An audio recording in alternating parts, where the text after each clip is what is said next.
Rulo, vamos con el tema salario mínimo vital y móvil y ¿Arrancamos por eso? Sí, dale. Bueno, a ver, primero la información damos. Ayer se reunió el Consejo del Salario y resolvió esto que se esperaba, el aumento del salario mínimo, quizá no en los términos que se esperaba.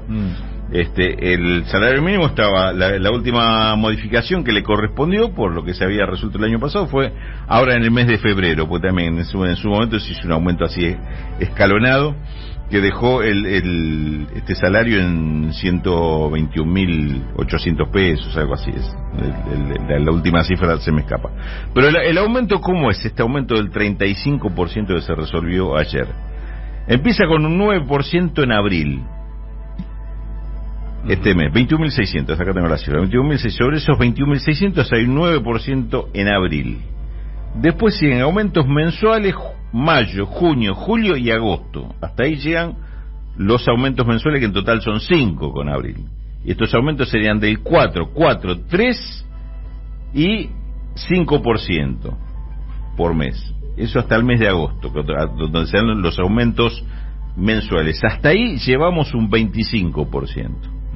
Y después los últimos 2 aumentos, que son del 5% cada uno, siempre sobre la cifra de estos 21.600 de febrero, no acumulativos.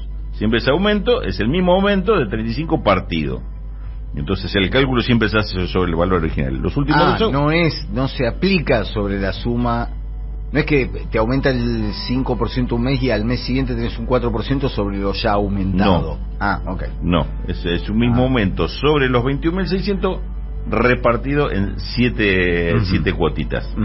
Las últimas 2 cuotas serían en noviembre de este año, o sea, íbamos 25, 5 más en noviembre, y en febrero del año que viene 5 más, 35%. Como además de esto se resolvió, es decir, así se llegan a los 29.000 y pico, que es el resultado final. Como además de esto se resolvió que en el mes de septiembre va a haber una nueva reunión del Consejo de Salario para ver, digámoslo en términos, si todo fue bien y si bajó la inflación, entonces esto significó que el salario fue recuperándose en términos reales contra los precios, y se puede decir, bueno, entonces seguimos así, vamos fenómeno, dejamos los 2 aumentos que faltan, noviembre y febrero, el 5 y el 5, va todo bien. Ahora, si ocurriera que no fuera así, si ocurriera que las cosas se desbarrancaran un poquito, como vienen desbarrancando hasta ahora en materia de precios. Claro, ¿no? sí. Venimos arrancando. Uno tiende a creer que va a pasar más eso que 3%, lo otro. 4% de aumento, ya venimos desbarranca. Entonces ahí se revisaría para adelante. Con lo cual yo te diría, vamos a traducir esto en términos concretos. Lo que se dio ayer es un aumento del 25% hasta septiembre. Y ahí dije, bueno, y en septiembre discutiremos cuál es la situación entonces. Con lo cual, aún si tomáramos el aumento calendario y pusiéramos el aumento de febrero, que fue el último aumento del año pasado, del acuerdo del año pasado, pero que bueno, que en realidad cayó sobre este año, estaríamos en un aumento, tomando ese aumento de febrero y tomando el de noviembre, digamos, todos los aumentos del año, estamos en un 34-35% de aumento en el año, que primero, contra la inflación me parece que se va a quedar abajo. Y segundo, ni hablar de la arrastrada, ¿no? El segundo, la arrastrada, exactamente. El segundo, la arrastrada, lo estás dando en una pauta que va detrás de los aumentos de inflación, es decir, no van a la par de la inflación. Con lo cual, si la inflación fuera del 35, ni siquiera es un empate. Si la inflación fuera del 35, ni siquiera es un empate, sobre todo porque la inflación se acumuló en los primeros meses, en los cuales no tuviste aumento, tuviste un solo aumento en febrero y ahora uno en abril del 9 que no te compensa lo que va a ser el aumento de precios de este primer cuatrimestre. O sea, ya arrancaste perdiendo y en el mejor de los casos vas empatando ahí o recuperando un poquitito en los meses siguientes si la inflación no fuera mayor del 4 en junio, la inflación no fuera mayor del 3% en julio, así sucesivamente. Con lo cual, me parece que es una mala señal en varios sentidos. Me parece que es una mala señal, primero porque no se está entendiendo, o por lo menos pareciera que no estamos de acuerdo en que el salario mínimo es un salario justamente para los sectores más vulnerables, para los sectores de más bajos ingresos, Ni siquiera te entro a medir el tema de la cuestión de si esto cubre la canasta básica y que eso, porque digo, con un salario mínimo está claro que por definición no se mantiene una familia. Un solo salario mínimo no sirve, no, me parece que ni siquiera hay que aspirar que el salario cubra todas las necesidades del presupuesto de una familia de 4 integrantes. Pero sí tiene que ser un salario digno no en los términos que plantea Claudio Moroni, sino en los términos que uno entiende por dignidad de una vida, de un trabajador que tiene por ahí un ¿Cómo me tiraste el pase gol? Sí, ya sé, viste, yo te lo tiro así al pasar. Una requemeada. Busquemos a Claudio Moroni, que es el ministro de Trabajo de Macri, creo era, no me acuerdo. Bueno, de Alberto. Vamos las declaraciones de Claudio Moroni y sumamos a Artemio López. Artemio, buen día, ¿cómo estás? ¿Cómo andan? ¿Todo bien? Escuchándolo atentamente a Rulo, coincido totalmente con lo que está diciendo, ¿no? Bueno. Decía, déjame terminar este concepto nada más. Sí lo tenemos que tomar, el salario mínimo, por ejemplo, el salario de entrada del primer trabajo de un joven que 20 años, 19 años, tiene su primer trabajo formal. Ese salario tiene que ser un salario básico que sirva por lo menos para cubrir sus necesidades, sí. Digamos, no para cubrir la de una familia, sus necesidades. Y claramente hoy 21.000, 22.000 mangos no cubre ni la más mínima, ni siquiera considero lo que podría hacer pagar un alquiler. Absolutamente. Claro, no cubre ni siquiera las necesidades, excluido el alquiler, la necesidad de un pibe que vive en la casa de sus viejos. Creo que es un salario que no es aquel que estemos en condiciones de pagar y sostener. Ahí lo teníamos al ministro Meón. La definición de Moroni sobre el salario digno. Perdón. Hagamos un punto. Vamos a escuchar entonces y después el análisis ahí de Artemio y de Rulio. Esto es lo que decía el actual ministro de Trabajo, no el ministro de Trabajo de Mauricio Macri. El ministro de Trabajo del que perdió con Mauricio Macri, ¿sí? Que es del que le ganó a Mauricio Macri, quiero decir. ¿Sí? Creo que el sueldo digno es aquel que estemos en condiciones de pagar y sostener. No sé. Bien. Desde el punto de vista del empleador, claramente, ¿no? Me pareció. Sí, es el ministro del Trabajo. Esto es lo que dijo hace algunos meses atrás, ¿no? Si hubiese dicho eso un ministro del macrismo, hubiese generado una reacción muy grande. Bueno, pero pareciera ser que esa doctrina, que la doctrina Moroni sobre el salario, se está aplicando en este caso, ¿no? Así es. Bueno, por supuesto, los datos corroboran que esto no fue solamente una fórmula retórica. Se conoció recientemente el informe de Cifra, que es un informe muy completo sobre la marcha de la macroeconomía, eso se lo dejo a Rulo, pero también sobre ingresos, empleo, salarios. ¿Sabés qué pasó en el lapso que va? Entre enero del 2020 y enero del 2021, los salarios crecieron el 33%.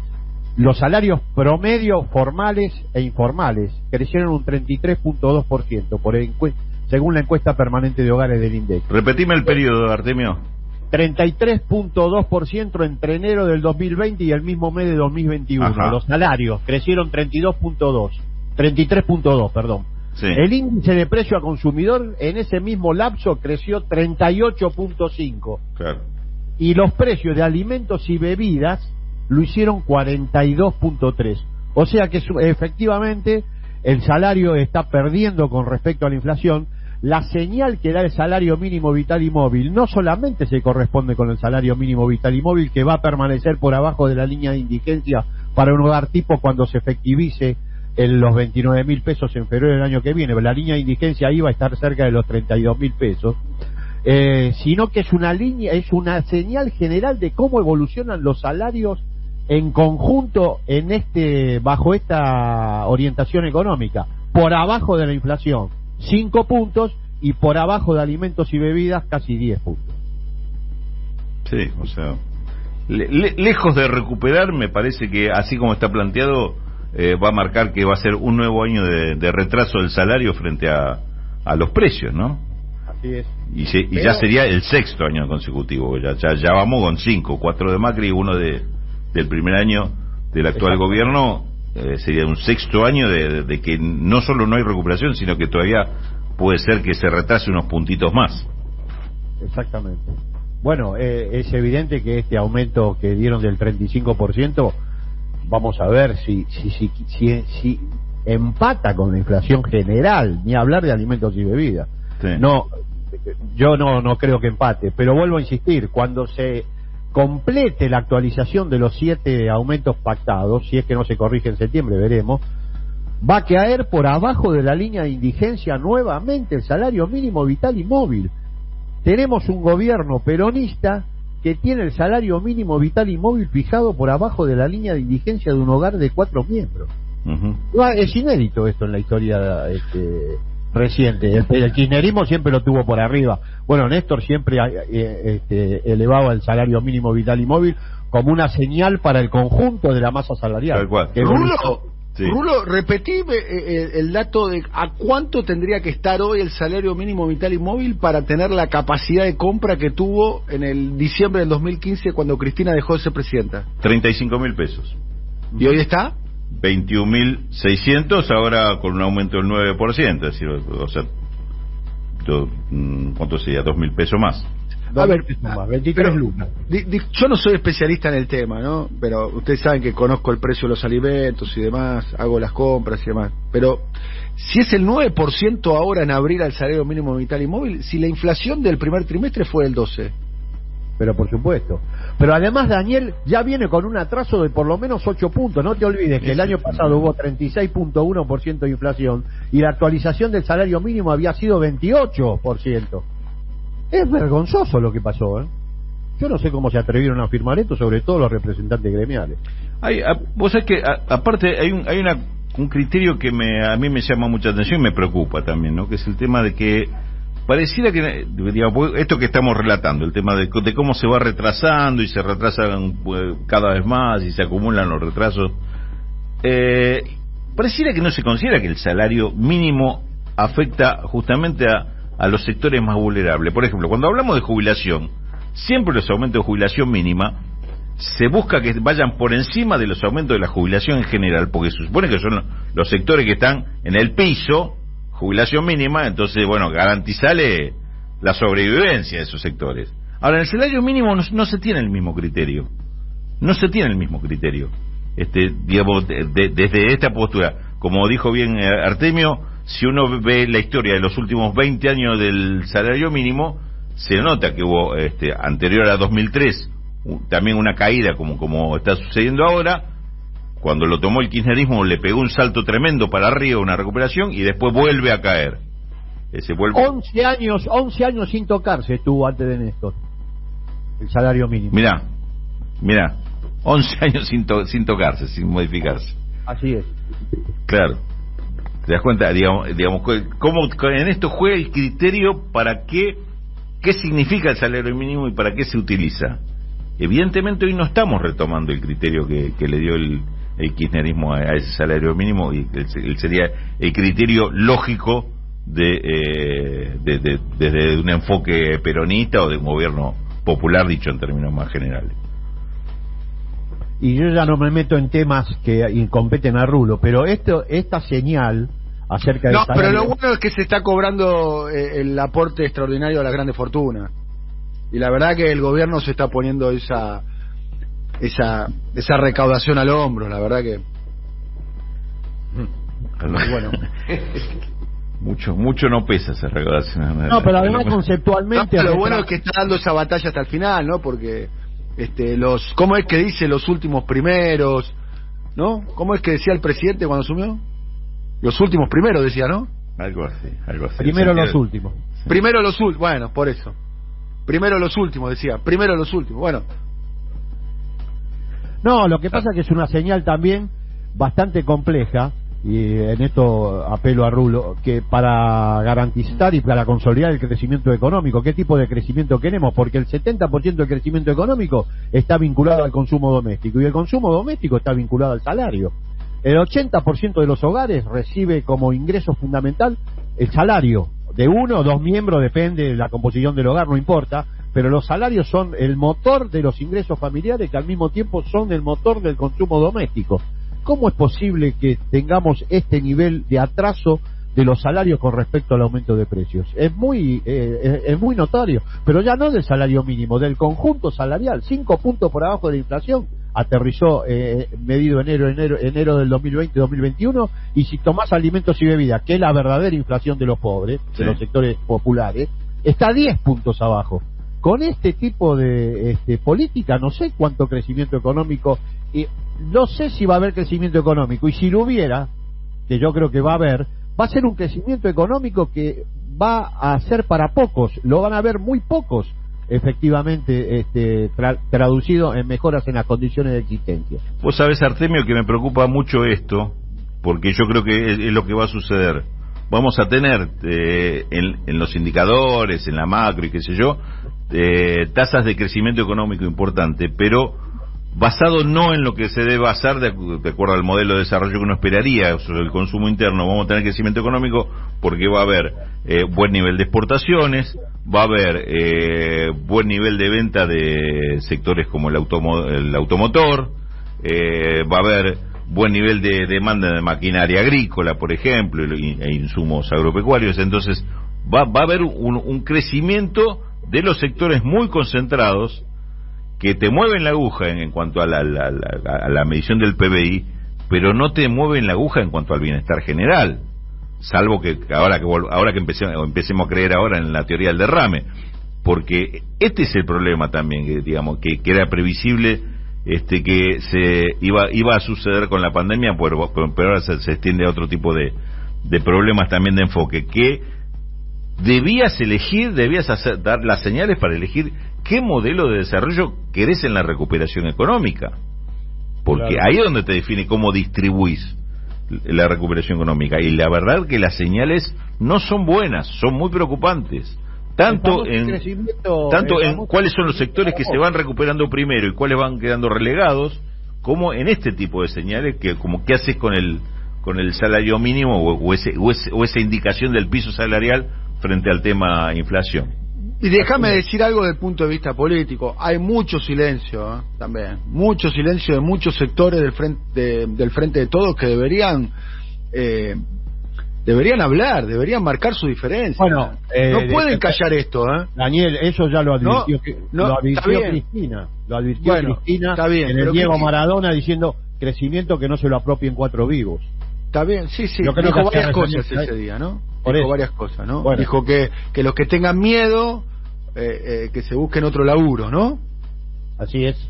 Bueno, entonces fue el día ese, ¿no? Claramente, pero me refiero que hay muchos dirigentes sindicales, muchos dirigentes políticos, muchos diputados, deberían plantear una cuestión con este tema, Fíjate vos que recurrimos a un discurso de Cristina de 20 días atrás, y no es que a partir de ahí se puso en debate la cuestión y está todo el mundo discutiendo de eso. Tenemos que volver a 20 días atrás no, 4 meses ya pasó. Claro, diciembre, ¿no? Fue diciembre del 2020, Rulo. Ah, que bueno, te referís a eso. Yo me quedé enganchado con el otro, el último, que el de Las Flores. ¿Dónde fue que el de Las Flores. Sí, el del 24 de marzo. El del 24 de marzo, sí, hace un mes atrás fue el de la... Sí, pero el otro, tenés razón. Si tomamos la referencia del otro todavía... Pero van en el mismo sentido. En el mismo sentido, sí, pero digo, inclusive podríamos tomar entre el periodo entre uno y otro, tampoco se había armado un gran debate nacional sobre este tema, digamos, ni siquiera lo agarran cuando se los tiran de Sí, pero no hablo de Cristina, bueno... No, Cristina hablemos del resto, está claro. ¿Y abajo de Cristina qué? No, bueno, incluso contra lo que plantea el propio presidente Alberto Fernández, siempre dice: en mi gobierno los salarios le van a ganar a la inflación. Por ahora lo dice Alberto, lo dice no culpes a la lluvia, culpas, lo dice Guzmán, lo dice Santi Cafiero, lo dicen todo, pero no aplica. Bueno, pues el tema a discutir, el tema es ahí donde aparece el rol del resto, ¿no? Es decir, bueno, ¿cómo? Así no. ¿Cómo se logra eso? ¿Solo? ¿Enunciándolo simplemente? Y claramente no. Y estas señales indican que así no se llega. Así no se va hacia eso. A ver, para terminar me gustaría poner de vuelta el audio de Claudio Moroni, el ministro de Trabajo, que con la frase esta, que es una frase que va a quedar en la historia, pues dentro de muchos años nos vamos a acordar de esta frase. Esperemos que no.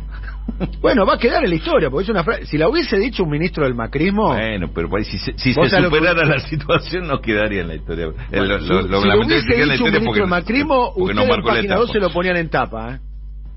Ah, claro. Lo ponían en tapa en página 12. Si lo hubiese dicho un ministro del macrismo. Y Berbisky hacía 40 editoriales, y Navarro 70 y demás. ¿Qué necesidad de hacer nombre propio tenemos? No, digo para ver la doble vara también. Sí, no sé. ¿Entendés? Porque hay cosas que si Jorge Triaca hubiese dicho esto que vamos a escuchar ahora, lo hacían sashimi, ¿eh? Vamos a escucharlo. Yo creo que el sueldo digno es aquel que estemos en condiciones de pagar y sostener. O sea, hubo una discusión muy grande con el tema del salario mínimo. El salario mínimo venía muy retrasado. Nosotros lo que estamos haciendo, que es lo mismo que queremos hacer con las jubilaciones, que también venía muy retrasada, es que le vayan ganando a la inflación de nuestro periodo. O sea, nosotros no podemos recuperar en 6 meses y en pandemia lo que perdió en los últimos 4 años. Haremos un punto ahí. Ni siquiera está cumpliendo eso. No, claro. No. Los salarios nominales corrieron por detrás de la inflación, aumentaron 33.2 entre enero del 2020 y 2021, mientras el IPC aumentó, el índice de precio general aumentó 38.5 y alimentos y bebidas 42.3. Moroni no está cumpliendo y Funes de Rioja no dignifica. Está muy bien. ¿Por qué pensamos la misma persona? Acá me agregan algo, que Navarro sí lo criticó y habla de esto, que Navarro lo criticó, me dice Oscar. Bueno, está bien. No, como no escucho el programa de Navarro porque está en el mismo horario, no lo sé. Puede ser, no lo sé, pero confío obviamente en los oyentes y demás. Pero bueno, lo que digo es a modo de narrativa, ¿no? Creo que nosotros pasamos el audio cada vez que podemos. Y recordamos que el ministro de Trabajo de un gobierno peronista piensa que el salario digno es el que se puede pagar, no el que permite vivir con dignidad. Y esto pasa en un gobierno peronista, o un gobierno autopercibido como peronista. Como lo que dijiste vos recién, Artemio, ¿no? Que no hay antecedente un gobierno peronista que el salario mínimo no le gana la inflación, ¿o no? Así es. Muy bien. Bueno, será hasta la próxima, querido Artemio. Nos vemos el viernes, ¿te parece? Dale, nos vemos el viernes. Saludos. Un abrazo muy grande.